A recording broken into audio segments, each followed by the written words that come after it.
What's up, guys? It's your guy Carlos Toussaint, and I am back with another video. And today, as you can see, I'll be talking to you about how to put $0 down on a real estate purchase to wholesale. All right, guys, so I'm gonna tell you about my process, how I did it, how I succeeded in it, how I made a lot of money doing this, and now I'm going to give this game to you guys because I've been doing this for about 5 years now or so. I don't really wholesale anymore. I still do. I have a business here in Florida, Texas, Memphis, Tennessee, Atlanta, Georgia, and Virginia.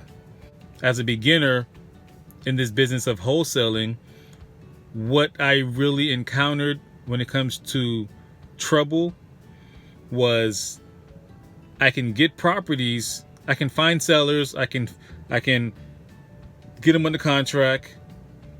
I can find sellers, I can get them under contract, and I can find buyers. The issue is with all of my deals that I have on the table, it always comes down to the deposit, the earnest money deposit. The sellers always want a strong deposit, especially here in Florida, where prices of properties are very, very expensive. I'm talking about for a single family property, you're looking at about for a good property, you're looking about $300,000 for a good base property, about $300,000. And with these high priced properties, when you send out a contract and you have an earnest money deposit of $1,500 or $500, that doesn't work. Sellers will eat that up real quick. They want 5% down, 10% down, or whatever the case may be, right? So from my experience, what I realized worked for me was, and this was tried and tested many times, and I was always successful using this strategy. Now, this strategy originated from when I first started. I was in the Wisconsin, Milwaukee area. I was still based in Florida, but somehow I got involved in Wisconsin. Based in Florida, wholesaling in Wisconsin, and I had this huge opportunity. It was a 32 unit building, and the seller wanted $3.2 million for the property. Again, I'm a beginner. I know nothing about multifamily or anything like that. You know, I started off learning how to deal with single family properties. But I was with this guy. We both were rookies. He found a deal and we started entertaining it. So the numbers were $3.2 million. It was 32 units. All were occupied. Property was performing fantastically. So when we got to the negotiation tables, instead of offering a cash offer, this is what we presented to the seller. We said, seller, listen, instead of me giving you $3.2 million right now all cash, because if I give you this $3.2 million all cash, you're going to have to pay capital gain taxes. And that's going to be a pretty hefty hit, right? So I said, let's do seller financing. So therefore I can give you a large down payment, and that large down payment is tax free. You don't have to pay any taxes on that money, because with seller financing, it's actually financing. It's a loan, it's a debt, and you don't pay taxes on the debt. So I presented that to the seller. Actually, I was talking to the accountant of the seller. He basically conveyed the message to the seller. The seller was an old lady. She was living in a unit. She was actually self-managing the property. 32 units. She was self-managing. Been there for maybe 50 years or so. She was a tired landlord, right? So I talked to the accountant. I said, listen, you're an accountant. You know numbers. You know taxes. It makes sense. If I give her cash, she have to pay capital gain taxes, right? But if I give her seller financing, it's tax-free. We take the burden off her shoulders. We come in, give her a deposit. Remember, I don't have no money at this point. I don't have any money. But when you talk, when you sound like you know what you're talking about, they believe you. They believe you. So once I learned the verbiage on how to speak to, sellers or whatnot, it became more easy. So anyways, I digress. So I presented the offer to the accountant, and he kind of made the proposal much easier because he's an accountant. So when he spoke to the seller, he easily convinced them that, hey, this actually makes sense. As your accountant, this actually makes sense. I can just, whatever he does, play with numbers and write off whatever accountants do.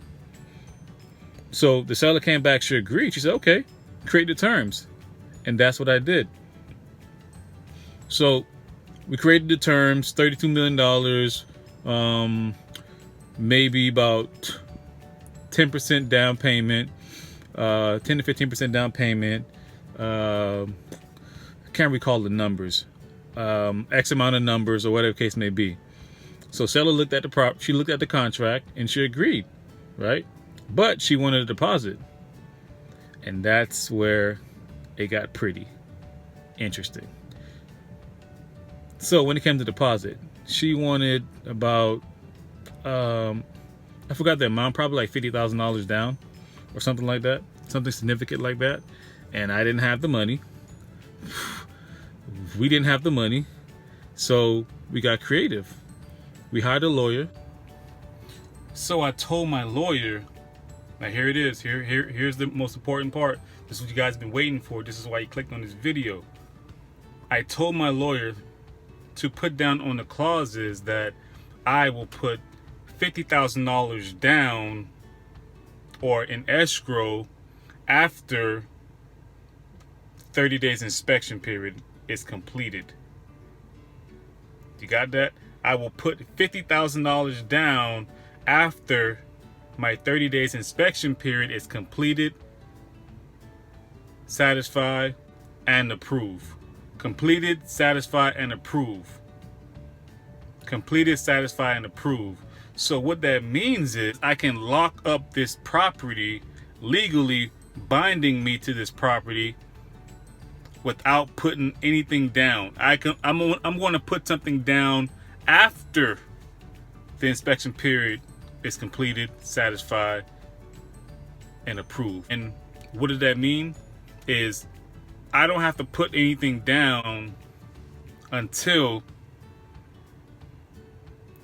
I'm satisfied with what I see, until I approve what I inspected.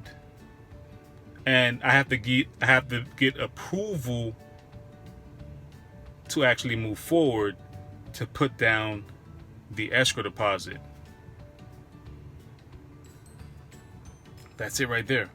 That's the golden key right there. That simple stipulations right there. To simplify it for you, when you guys write on your contract, on your clauses, just put buyer will deposit X amount of dollars into buyer's escrow title company account after 10 days, 20 days of inspection period. I don't know what you guys use as inspection period, 7-10 days, but typically I do about 15 days inspection period. Sometimes I don't get away with it, but sometimes they'll rebuttal and say, hey, can you do 7? Then we kind of meet in the middle, to like maybe around 10 days, 12 days or something like that. Understand? So what that does, now this is the good part. So what that does for you as you guys are as you aspiring wholesalers are taking over this game, what that does for you is that gives you enough time, that gives you about 15 days to find a buyer for your deal. Because you are legally binded in this contract. I mean, if they sign the contract, you guys are legally binded now, right? So therefore, you don't have to worry about them going off and selling the deal to someone else while you're looking for a buyer. You are basically secured in the deal. You go find your buyer. He walks the property. He likes the property. He writes a contract with you, right? So now the buyer puts down the deposit. Depending on what state you're in, you can use the buyer's deposit. Here in Florida, you have to use your own deposit, unless you do a direct assignment. If you do a direct assignment, you can use the buyer's deposit as proof of deposit. So for instance, if the seller wants $10,000 down payment, you can use the buyer's deposit as proof of down payment. Right? Anyways, back to the story. I had my attorney stipulate that we will put down $50,000 after a 30 days inspection period. Why was it 30 days inspection period? It's because this is a high price deal. It's a bigger unit. It's a lot of units. So therefore we need to take our time to inspect each unit to make sure that, you know, we can see everything before we purchase it, you know. And the seller agreed. We was on the verge of getting a deal signed and locked away. But here's where we fumbled.